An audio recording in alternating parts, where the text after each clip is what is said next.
Vamos ler o texto todo. Minha vontade era ler a carta inteira, meus irmãos, para a gente mergulhar para valer, mas um culto de domingo à noite não dá tempo, não é?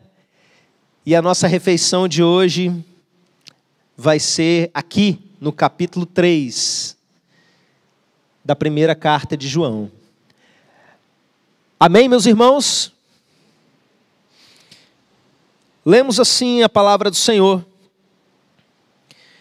Vede que grande amor nos tem concedido o Pai, a ponto de sermos chamados filhos de Deus, e de fato somos filhos de Deus.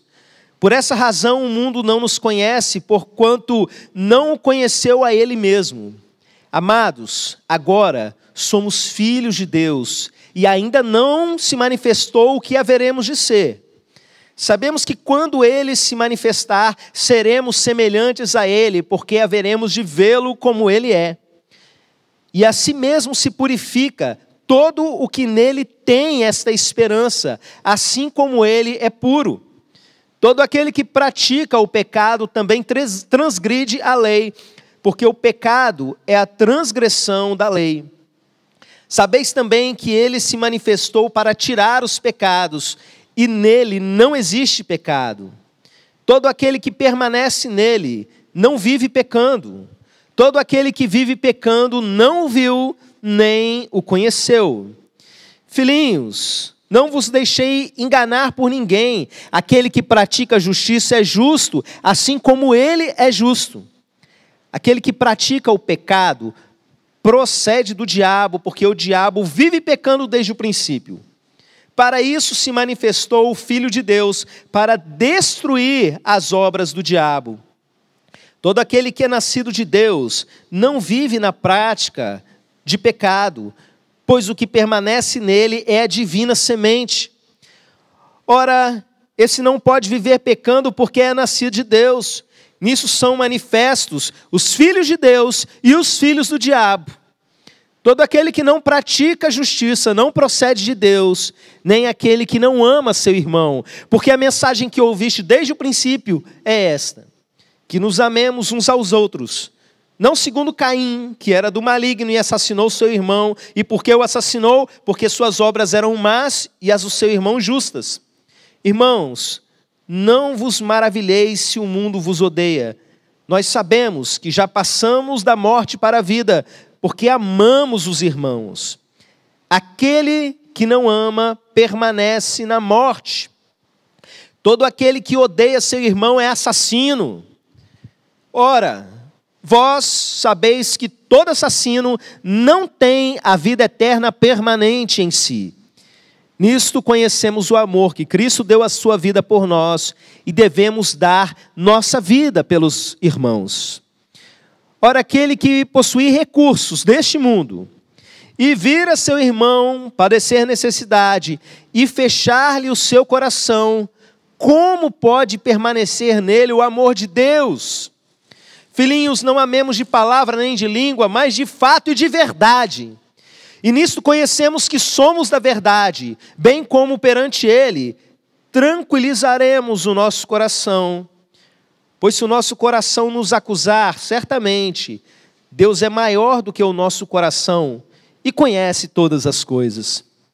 Amados, se o coração não nos acusar, temos confiança diante de Deus, e aquilo que pedimos dele, recebemos, porque guardamos os seus mandamentos e fazemos diante dele o que lhe é agradável. Ora, o seu mandamento é este: que creiamos em o nome de seu Filho Jesus Cristo e nos amemos uns aos outros, segundo o mandamento que nos ordenou. E aquele que guarda os seus mandamentos permanece em Deus e Deus nele. E nisso conhecemos que ele permanece em nós, pelo Espírito que nos deu. Amém, meus irmãos? Vamos orar mais uma vez? Ora pela minha vida e eu vou orar pela sua vida. Ore para que Deus fale algo com você nessa noite. Que você saia daqui nessa noite fortalecido, tocado, transformado pela palavra que Ele tem para você. Amém?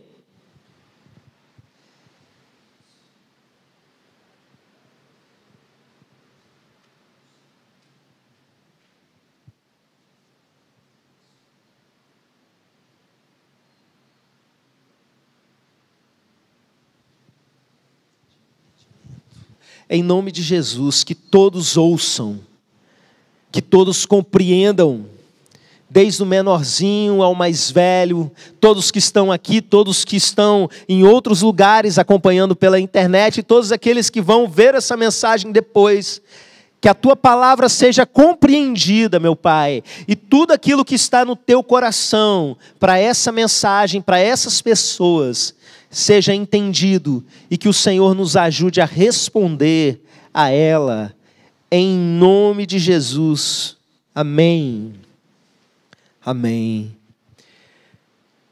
Irmãos, esse texto fala algumas coisas aqui a respeito de diabo, filho do diabo. Daqui a pouco a gente vai entrar nesse texto propriamente dito. Mas eu quero começar essa mensagem trazendo a lembrança de algo que o apóstolo Paulo nos ensinou lá em Efésios capítulo 6. Que nós vivemos uma guerra constante. Uma guerra muitas vezes invisível, você não se dá conta do que está acontecendo. Mas existem seres espirituais muito bem organizados, servindo a Satanás, guerreando contra nós. E nesse texto que eu citei lá de Efésios 6, o apóstolo Paulo nos ensina a lutar contra eles usando uma armadura. Uma armadura que envolve verdade, que envolve justiça, que envolve palavras de Deus, que envolve fé, e envolve uma coisa que é o assunto da mensagem dessa noite, que é o capacete da salvação. E quando Paulo fala que nós vestimos um capacete da salvação para lutar contra todos os ataques dessas entidades contra nós, eu entendo que ele está falando de uma coisa que é a certeza da sua salvação. Por exemplo, se você fosse hoje chamado à presença de Deus, se você morresse hoje, ou se hoje fosse o dia da volta de Cristo, você tem convicção da sua salvação? E se tem, por quê? E se não tem, vamos resolver isso. Essa mensagem dessa noite é uma mensagem para fortalecer o seu capacete, para você proteger a sua mente de muitos ataques que nós vivemos nessa geração principalmente. Mas também é uma mensagem de alerta para, de repente, alguém que vai perceber que as coisas não são bem como elas pensavam. Para você que de repente vai descobrir que nem capacete da salvação possui para se defender. E esse texto que nós lemos, presta bastante atenção, como eu disse, a minha vontade era ler o livro todo. Ele é muito esclarecedor, ele traz palavras de fortalecimento tremendas para a vida da gente e desafio para qualquer ser humano dessa terra. Quem escreveu essa carta, como vocês sabem, foi João. E João também escreveu um evangelho, tem muitas coisas parecidas no conteúdo da carta com aquilo que ele deixou para a gente no evangelho de João. E essa carta que ele escreveu, ele começa mais ou menos do mesmo jeito, falando que no princípio, e ele vai falando o que ele viu no princípio, ele viu o próprio verbo da vida, ou seja, o Logos, que ele tinha falado lá na outra carta, no princípio era o verbo, ou seja, o Logos. Ele diz, nós vimos, nós ouvimos, nós apalpamos. Eu acho engraçado isso, ele dizer que ele apalpou Jesus, mas conhecendo o contexto, né, a gente sabe por que ele dá essa ênfase. João vem dizer que ele chegou até a apalpar Jesus, porque nessa época era modinha no meio das igrejas as pessoas pregarem que tudo que é da carne é ruim, então Jesus não vem em carne. Jesus era um tipo de alma penada que passou no meio deles. Então ele falava, não foi assim não. Eu apalpei, eu estava lá. Então alguém que conviveu com Jesus, ele deixa algumas recomendações essenciais para a gente. E ele vai tratar desse assunto tão importante, que é salvação. Por quê? Porque muitas vezes, meus irmãos, as pessoas estão perto, muito perto, e se perdem. João, por exemplo, conviveu de perto com alguém que era parceiro deles, amigo deles, irmão deles ali, todo dia, que Jesus chama ele de amigo, que foi Judas. E depois de 3 anos caminhando com Judas, ele viu o seu irmão tirar a própria vida e ser capaz de trair o seu próprio mestre. Vamos pensar um pouquinho a respeito disso. Às vezes as pessoas se baseiam no fato de sentirem que estão perto de Deus, sentirem que Deus está perto delas, sentirem que Deus está agindo nas suas vidas, e com isso elas acabam acreditando que por isso tem salvação. Irmãos, quem é salvo tem essas sensações, mas não é salvo por causa das sensações, porque Deus está perto de muita gente. A Bíblia diz no Salmo 145, perto está o Senhor de todos aqueles que o invocam em verdade. Tem muita gente nesse mundo o invocando em verdade e sendo sinceros na sua invocação a Deus, mas eu quero dizer para vocês que estar perto dele ainda não é suficiente. Um escriba chegou para Jesus e fez perguntas, tentando descobrir ali qual era de Jesus, e Jesus deu aquelas respostas precisas, exatas, citando o texto do Antigo Testamento, e aquele intérprete da lei fica ali espantado e fala, é verdade, é desse jeito mesmo. E Jesus vira para ele e fala assim, você não está longe do reino. Ele não fala, encontrei um homem que entende tudinho de Bíblia, esse cara está dentro. Não. Ele fala, você não está longe do reino. Irmãos, o apóstolo Pedro, eu sempre dou esse exemplo para os irmãos, ele tinha feito grandes coisas, tinha expulsado demônio, tinha curado muitas pessoas, tinha até andado sobre as águas. E depois de tudo isso, Jesus vira para ele e fala assim, Pedro, no dia que você se converter, fortalece os seus irmãos. Jesus vira para os seus apóstolos e fala assim, olha, quando eu for eu vou enviar o Espírito Santo. E olha só, ele está com vocês, mas daqui uns dias ele vai estar em vocês. Perceberam a diferença? Muitas vezes o Espírito Santo está ali ao redor da pessoa, porque na verdade ele está querendo entrar. E a pessoa está assim vivendo várias experiências com Deus, mas ainda não é salva. A Bíblia fala de um homem que chegou a ver anjo. O cara era tão gente boa, um sujeito chamado Cornélio. Ele era tão legal, e ele fazia tantas coisas boas, e ele orava a Deus, que apareceu um anjo para ele e falou assim, olha, o que você está fazendo aqui está chamando a atenção de Deus, subiu até o Senhor. Então preste atenção, manda chamar Pedro e escuta o que ele tem para te dizer. Porque ele era muito gente boa, ele orava muito e ele fazia uma porção de coisa legal, mas ele precisava ouvir a respeito do verbo da vida. Ele precisava ouvir a respeito de Jesus. Ele ainda não era salvo. Muitas pessoas estão perto, muito perto. Eu disse para vocês que um dos motivos da gente voltar a esse tema, irmãos, é para fortalecer aqueles que já são salvos, e você vai ser fortalecido. Mas o outro motivo é que Deus não quer que você fique para trás, e eu, como pastor sobre essa comunidade, não quero deixar ninguém para trás. Eu, como alguém que vela pela alma de vocês, não quero que ninguém fique para trás enganado, estando perto, mas não estando dentro. É preciso que Deus esteja dentro de você, e você dentro de Deus. E por isso vamos prestar bastante atenção ao que João, aquele que viu, ouviu e apalpou, nos deixou de recomendação.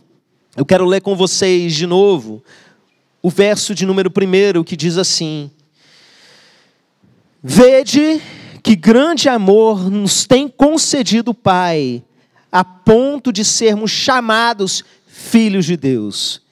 E de fato somos filhos de Deus.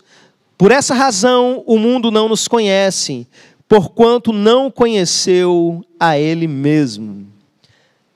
Primeira coisa que a gente vai aprender aqui é sobre filiação. O mundo inteiro se considera filho de Deus, aqueles que creem que existe um Deus. E eu já vi até bandido e gente fazendo coisa desonesta usar o seguinte argumento: eu também sou filho de Deus.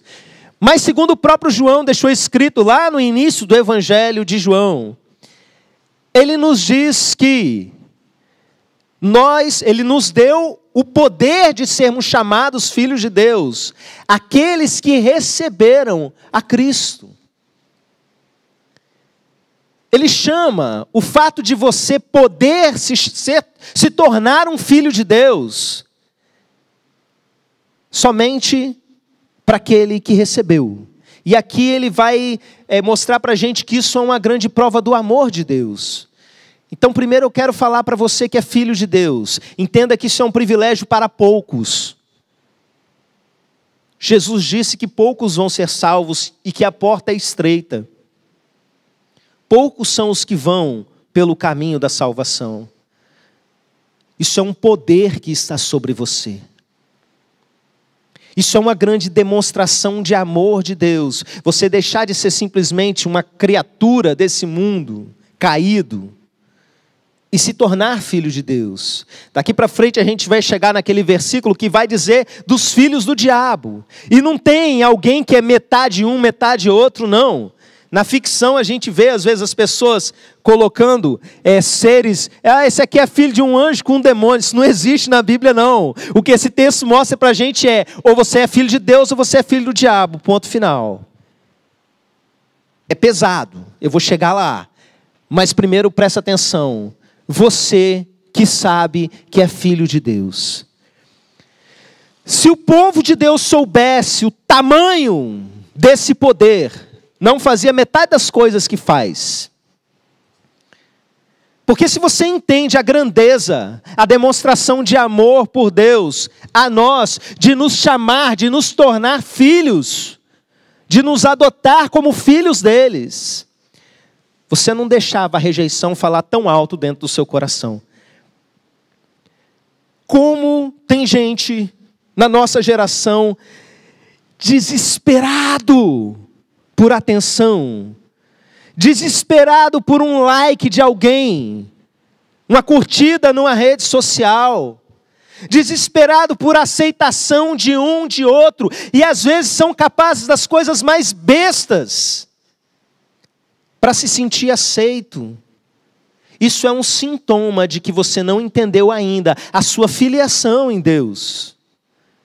E quanta gente está lá se dizendo filho de Deus e sensualizando desesperadamente nas redes sociais ou até na presença das pessoas, de tão desesperado que está para ser aceito, para que alguém olhe para a pessoa, para que alguém a ache especial. E quantas pessoas se submetem a certos tipos de relacionamento e se envolvem com cada bagulho, com cada tranqueira, e eu estou falando espiritualmente, não estou falando de beleza. Porque acha que não vai conseguir nada melhor e tem medo de ficar sozinho. Presta atenção, filho não fica sozinho. Filho é amado do Pai. Que Pai é esse que está aí com você? É simplesmente o Criador de tudo. É o Deus Todo-Poderoso, maior que todo o universo, que a Bíblia declara sobre Ele que os céus dos céus não podem o conter. Que pegou você que antes era filho do diabo e transformou você em filho dele. Do que mais você precisa? Por quê? Porque a rejeição grita tão alto dentro de você? Porque dói tanto ser rejeitado por um ou por outro, se o mais importante de todos aceita você? Você é filho. Veja com grande amor nos tem demonstrado o Pai. Ele nos tornou filho de Deus. E olha só, a gente vai chegar na parte que fala do restante. Qual é a diferença do filho de Deus para o filho do diabo? Mas eu quero que você guarde algo a respeito da filiação de Deus. O filho de Deus carrega a semente divina. Isso tem um reflexo na sua vida, a gente vai ver daqui a pouco no texto. Mas eu quero que você memorize isso. Filho de Deus carrega dentro de si a semente divina. Eu quero continuar lendo o texto com vocês. A partir do verso 3, que diz assim: e a si mesmo se purifica todo o que nele tem esta esperança, assim como ele é puro. Todo aquele que pratica o pecado também transgride a lei, porque o pecado é a transgressão da lei. Sabeis também que ele se manifestou para tirar os pecados, e nele não existe pecado. Todo aquele que permanece nele não vive pecando. Todo aquele que vive pecando não o viu nem o conheceu. Irmãos, o assunto principal dessa carta é os crentes saberem que são salvos. Quando João vai chegando no final dessa carta, lá no capítulo 5, ele diz assim: filhinhos. Ele sempre chama de filhinhos para vocês lembrarem que vocês são filhos. Filhinhos, essas coisas vos escrevo para que saibais que tendes a vida eterna. E que coisas são essas? Todo o restante da carta. Por isso que a minha vontade era ler ela inteira para vocês. Mas a nossa refeição de hoje, o capítulo 3, você já vai voltar com muita coisa para casa. Em casa, leia tudo. Existe uma grande diferença entre o filho de Deus e o filho do diabo. E o texto vai dizer isso para a gente. E quem é o filho do diabo?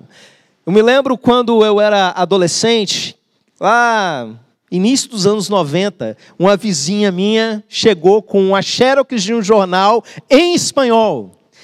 E o título da matéria era assim: El Pequeno Diabito. E o Pequeno Diabito era uma montagem lá, bem mal feita, de um boneco com um chifre, de um bebê com chifre, que supostamente tinha nascido em algum lugar. E estava todo mundo ali na rua, apavorado, porque tinha chegado o anticristo na terra. Mal sabem eles que quem falou sobre o espírito do anticristo foi justamente João, e já estava no mundo esse espírito desde então, não é? Desde a época que o livro foi escrito.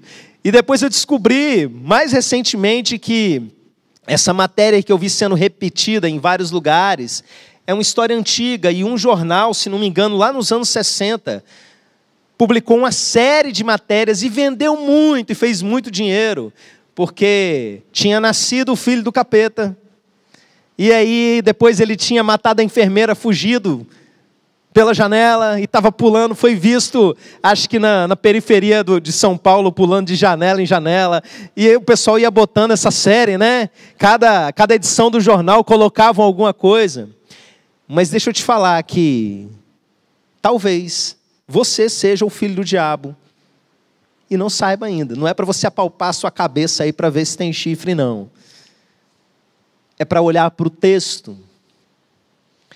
O texto fala uma coisa muito séria a respeito daquele que é nascido de Deus, daquele que verdadeiramente carrega a semente divina, daquele que é filho de verdade. Existe uma diferença crucial, na verdade duas, a gente vai ver a outra daqui a pouco. Mas a primeira que eu quero falar para vocês é que esse que é nascido de Deus não vive pecando, não vive no pecado. Presta bastante atenção, porque isso é uma crise que volta e meia a gente precisa trazer e debater de novo. Há poucos dias atrás, um aluno meu dos cursos que estão lá no YouTube, né, no meu canal, ele fez uma pergunta lá: mas como assim, pastor? Se uma pessoa morrer em pecado, ela não perde a salvação dela? Para muitas igrejas sim, para a Bíblia não. Você acha que é assim? Você foi ensinado dessa forma?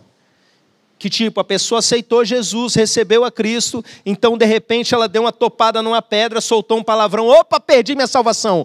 Eu me arrependi, ganhei ela de novo. Aí daqui a pouco eu fui lá e acabei cometendo um outro pecado aqui, fiz uma coisa que não devia, perdi de novo, é igual um ioiô assim. Aí foi lá, ganhou outra vez.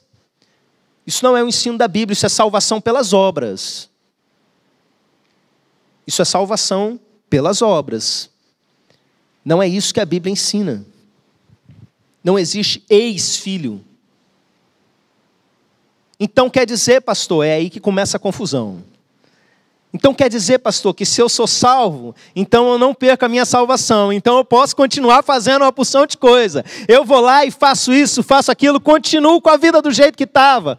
Irmãos, pelo contrário, essa discussão é tão antiga. Se você ler Romanos 6, você vai ver que Paulo já estava quebrando a cabeça com um povo que não entendia a graça de Deus.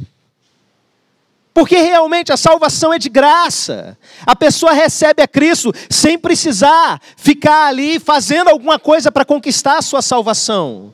Mas presta atenção, essa graça que você recebe, ela te transforma. E o texto que nós lemos hoje fala a respeito disso. Que essas pessoas que nasceram de Cristo, elas vão se purificando.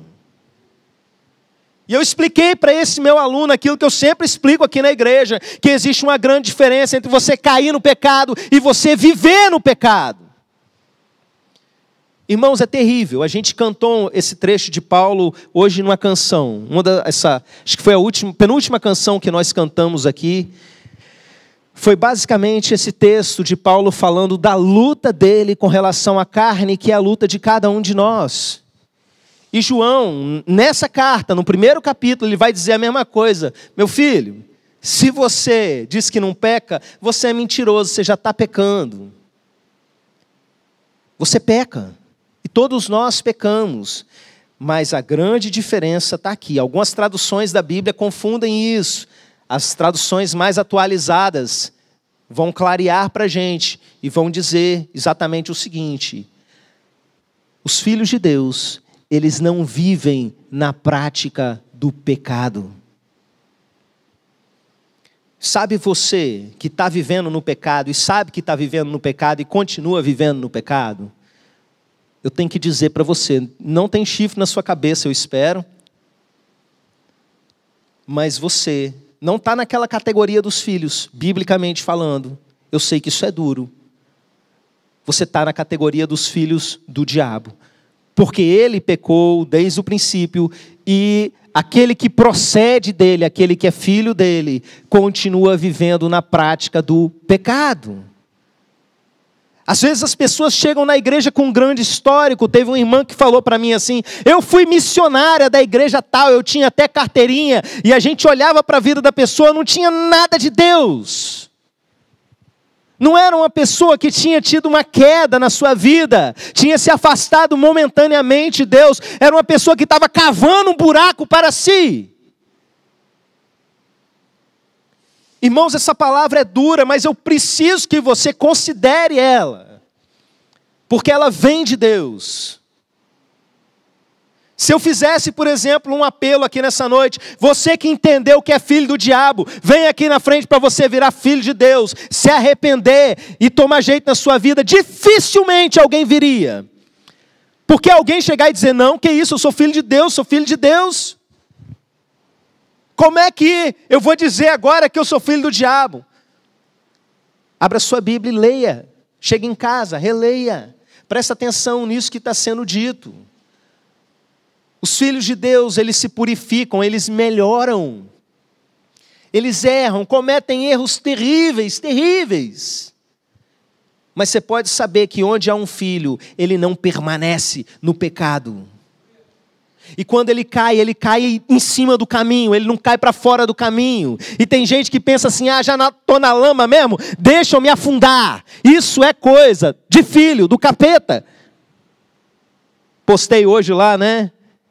Que não existe a palavra capeta na Bíblia, uma explicação, mas a gente usa culturalmente aqui no Brasil. Você caminha pensando que é filho de Deus. E na verdade, como diz o meme lá, sois o filho do capeta. É o Hellboy.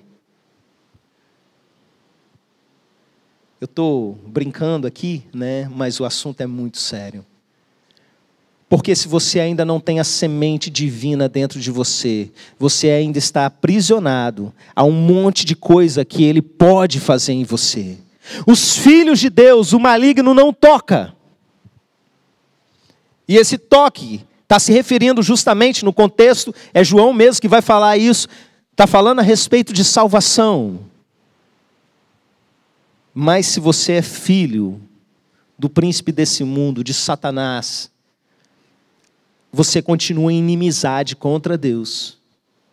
A ira de Deus sobre você permanece. Você pode ter carteirinha de pastor, você pode ter carteirinha de missionário, você pode ser o que for, pode ter sido parido ali numa família evangélica, criado num berço evangélico, como alguns dizem, seja lá o que isso significa. Ser batizado desde pequenininho, ensinado na salinha das crianças. Se você não carrega a semente divina, você pode ser filho de crente, mas não é filho de Deus, ainda é filho do diabo.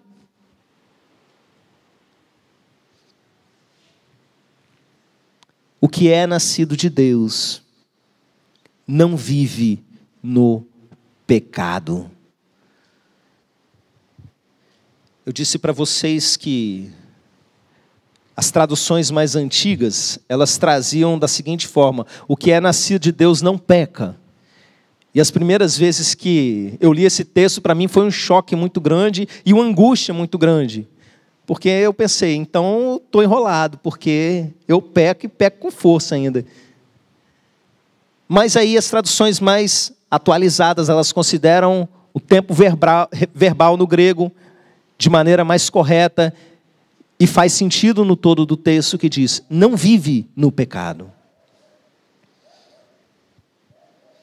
Qual é, sinceramente, a sua situação? Você pode estar perto, mas não estar dentro. Salvação tem a ver com Ele estar dentro de você e você estar nele. E a outra coisa, meus irmãos, eu quero mostrar para vocês,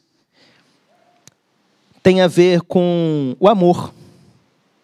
Abra aí no texto mais uma vez.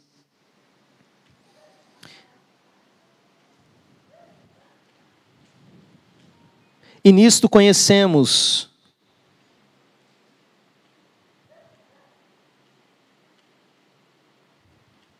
só um momento, eu vou falar o número, a partir do verso de número 11. Aliás, antes disso, o verso de número 10. Nisso são manifestos os filhos de Deus e os filhos do diabo. Todo aquele que não pratica justiça não procede de Deus, nem aquele que não ama o seu irmão. E aí ele vai falar a respeito de Caim, que foi filho do maligno. E é um assunto que João já vinha desenvolvendo desde lá do início do livro. O capítulo 4, ele vai falar a respeito disso, de que aquele que não ama não conhece a Deus, porque Deus é amor. E quando ele fala de amor, ele estabelece um padrão que poucas pessoas vivem.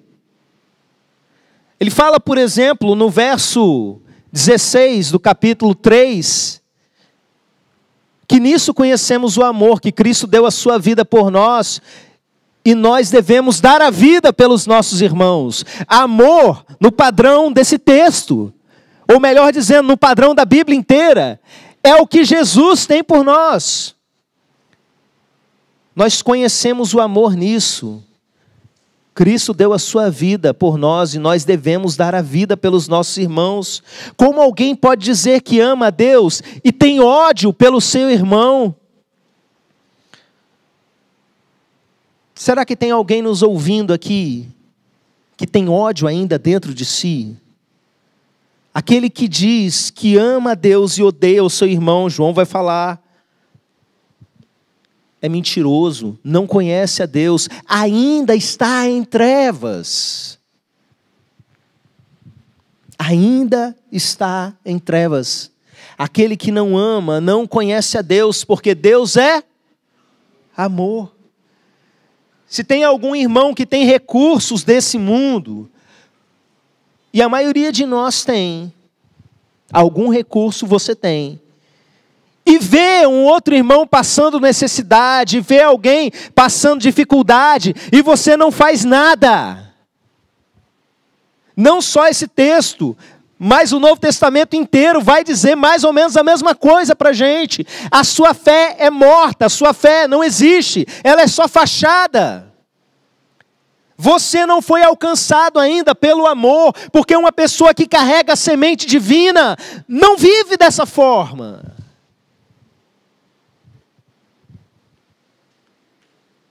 Eu preciso que você realmente considere isso. Há uma honra, há um orgulho muito grande em ser filho de Deus, mas ser filho de Deus é para quem nasceu dele.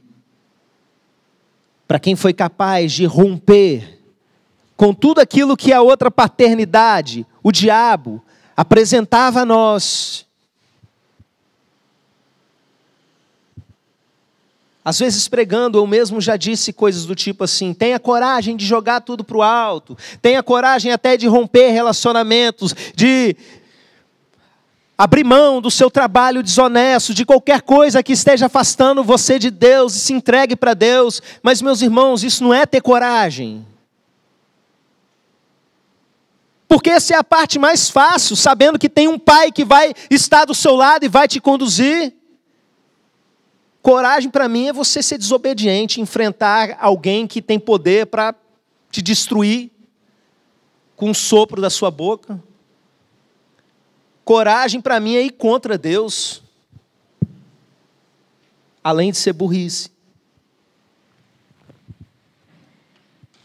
Irmãos, algo acontece na vida de uma pessoa quando ela deixa de ser filho das trevas para ser filho de Deus.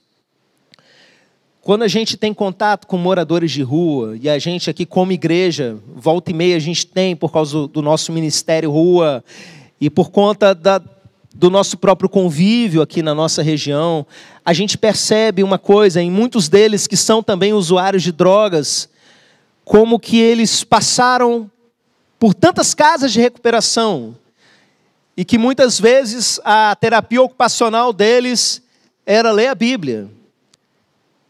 Que se você chega para conversar com eles, eles mudam até a voz e começam a falar igual um pregador pentecostal, e não sei o que, e que isso, que aquilo, e começam a citar texto bíblico, se deixar prega no seu lugar. Porque conheceram tanta coisa de Deus, aprenderam tanto sobre Ele, mas perceba, continuam do mesmo jeito e talvez até pior, cada vez mais pior. Mas eu digo para vocês que se de repente, um certo dia, e eu já vi isso acontecer, resolve finalmente morrer para o pecado e se tornar filho de Deus, acabou, meus irmãos. Satanás perdeu um filho e o reino de Deus tem mais uma pessoa. E o pecado não tem mais poder sobre a vida dessa pessoa. Irmãos, eu dei o exemplo de um morador de rua para falar de vício, de uma tentação forte. Mas eu quero que você aplique isso às suas tentações, à sua vida, ao seu dia a dia.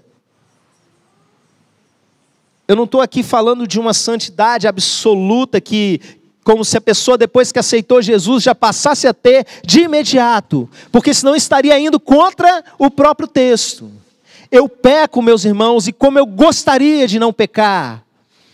Mas quando um filho peca, ele não aceita estar naquela condição. E não tem a ver com uma culpa psicológica da cultura cristã, ou qualquer bobagem que o mundo tente dizer. É o Espírito Santo dentro de nós mostrando: meu filho, sai daí, vem para cá.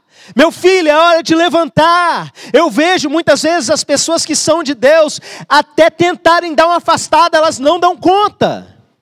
Algo dentro delas queima, algo dentro delas mexe e as traz de volta. Por quê? Porque elas têm a semente divina dentro de si.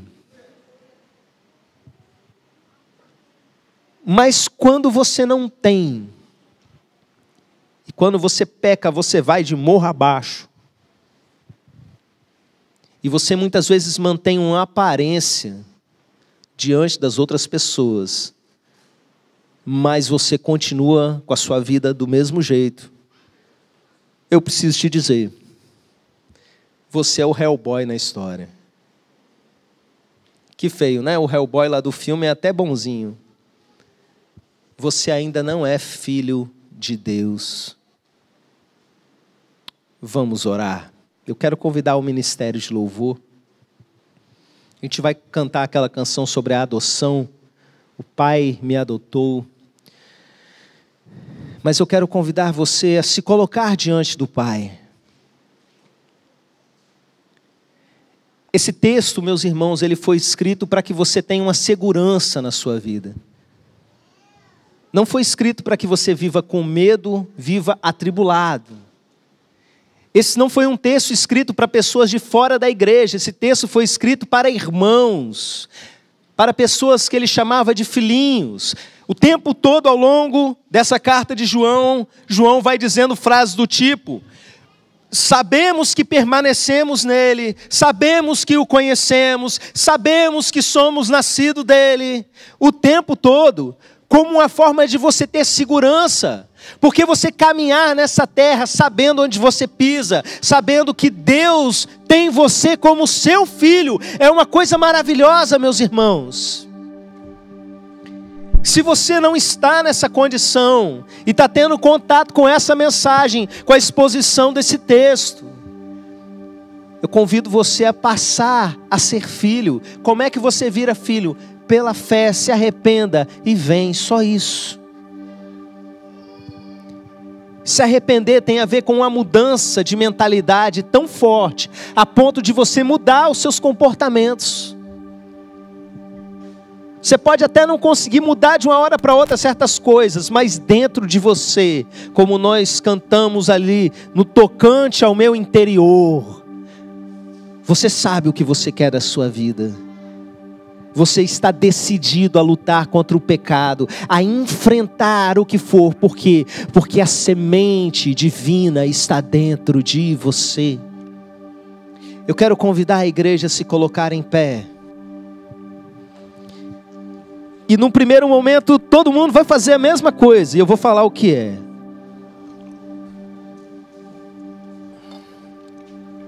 Vai perguntar para o Espírito Santo se ele está perto ou se ele está dentro. E mediante essa resposta, 2 caminhos vão acontecer. Porque se o Espírito Santo falar com você do lado de dentro, aí o que você vai fazer? Você vai dar glória. Você vai louvar o Senhor por causa do grande amor dele por você, de ter feito você filho de Deus. Você vai agradecer a Deus porque ele deu esse poder a você de se tornar filho dele, com todos os benefícios, como herdeiro dele, como alguém que é sacerdote e rei junto com ele, vai reinar com ele. Porque ele nos fez filhos, como reis e sacerdotes. Nós somos de uma família real.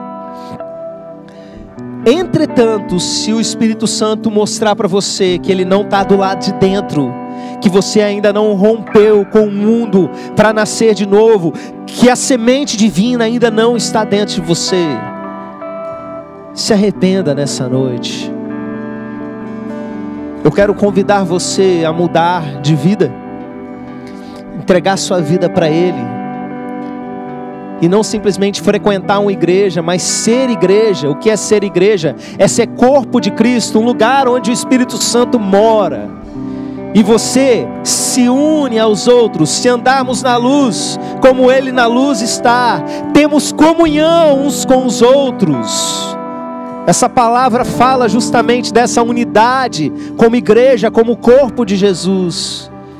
E o sangue de Jesus Cristo, seu Filho, nos purifica de todo o pecado. A partir do momento em que você se torna filho, as coisas começam a ser limpas, a serem transformadas dentro de você. Amém? Feche os seus olhos e comece a conversar com Deus.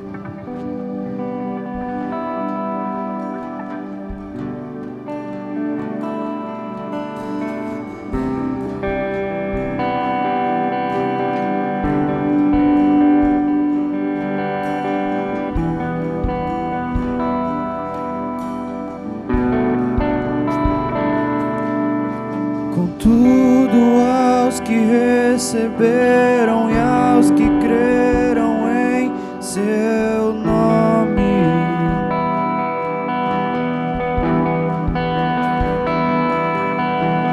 deu-lhes o direito de se tornarem os teus filhos.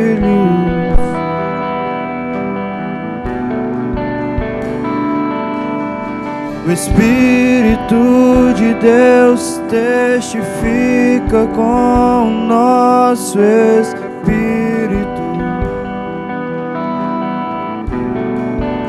que somos os teus filhos. Somos os teus filhos. Somos os teus filhos. Somos os teus filhos. Todo aquele que é nascido de Deus não vive na prática de pecado, pois o que permanece nele é a divina semente.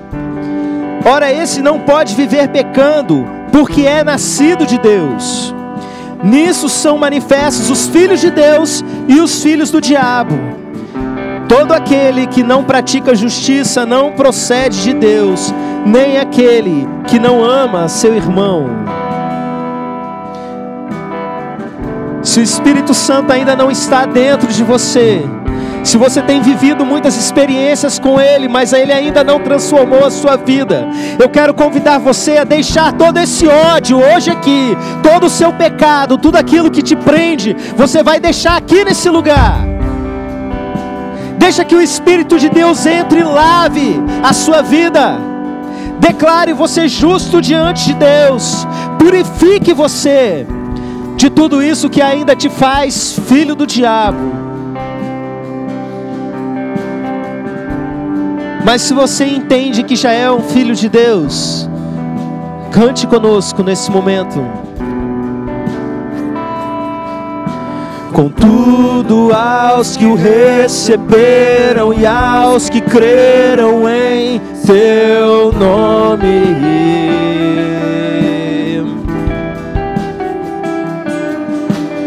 deu-lhes o direito de se tornarem os seus filhos.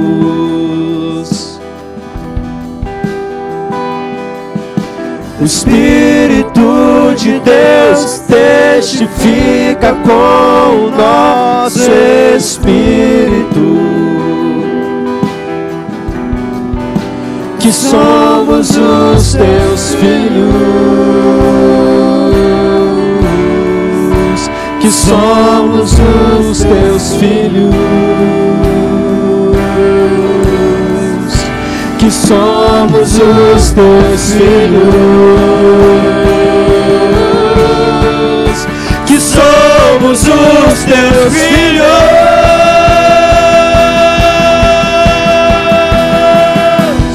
O Pai me adotou, seu amor me encontrou.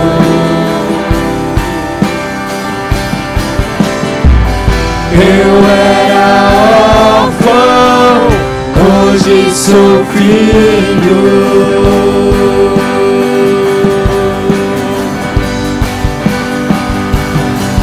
O Pai me adotou, o seu amor me encontrou. Eu era órfão, hoje sou filho. Aleluia! Não sou mais órfão, agora filho sou. Não sou mais órfão, o Pai me adotou. Não sou mais órfão, agora filho sou. Não sou mais órfão, o Pai me adotou.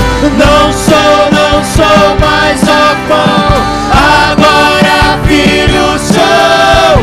Não sou mais órfão, o Pai me adotou.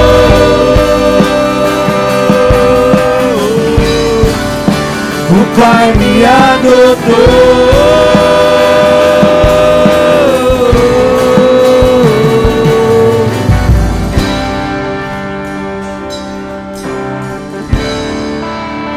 Onde estão os filhos?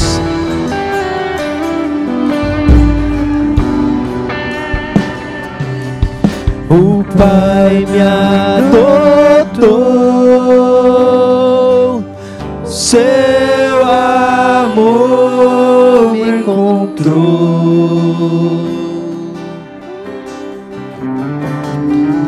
Eu era órfão, hoje sou filho.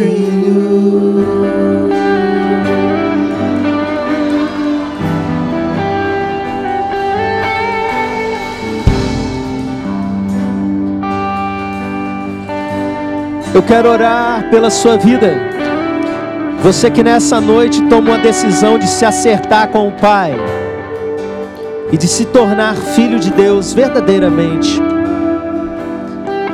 Nós vivemos dias muito difíceis, dias em que as pessoas ouvem a mensagem, concordam com a mensagem, sabem que a mensagem se aplica a eles, mas há uma frieza, uma indiferença, uma paixão pelas coisas erradas tão grande, que as pessoas simplesmente não querem tomar decisão para seguir a Cristo, e tantas vezes sabem que estão no erro, já estão começando a colher as consequências do erro, sabem que estão distantes de Deus, mas escolhem permanecer nesse estado. Não seja mais uma dessas pessoas. Porventura, quando vier o Filho do Homem, achará fé na terra? Eu convido você que quer tomar uma decisão de se acertar com Deus, de abandonar o pecado, independente de qual ele seja, e confessar a Cristo de verdade, biblicamente, como seu Pai. Sai do seu lugar, vem para cá, a igreja vai abençoar a sua vida. E eu não vou dizer que você vai começar a sua semana diferente. Não é essa a proposta, é que você comece uma vida nova, que você comece a viver a partir de agora.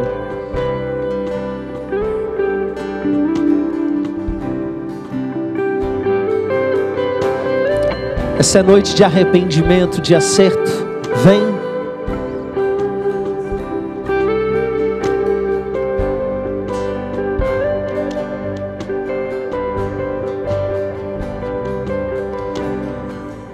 Não sou mais órfão, agora filho sou. Não sou mais órfão, o Pai me adotou. Não sou mais. Você que nos acompanha à distância, agora filho sou. E entende de repente que vive há muito tempo perto, mas ainda não mergulhou de verdade naquilo que precisa, na obediência completa ao Senhor das nossas vidas. Você que quer nascer de novo, eu convido você também a colocar o seu nome. Nós vamos orar por você. Não é a nossa oração que vai fazer você ser transformado, é Deus que está ouvindo você nesse momento. É o Pai que te ouve e sabe realmente como está o seu ser interior.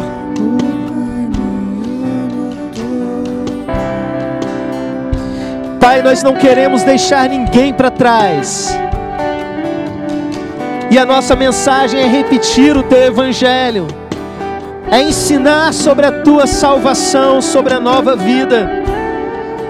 E nós não queremos, meu Pai, que aqueles que nós amamos, daqueles que sequer encontraram conosco, que pelo menos encontraram conosco, sejam apresentados à Tua presença sem ter nascido de novo, sem poder serem chamados de filhos.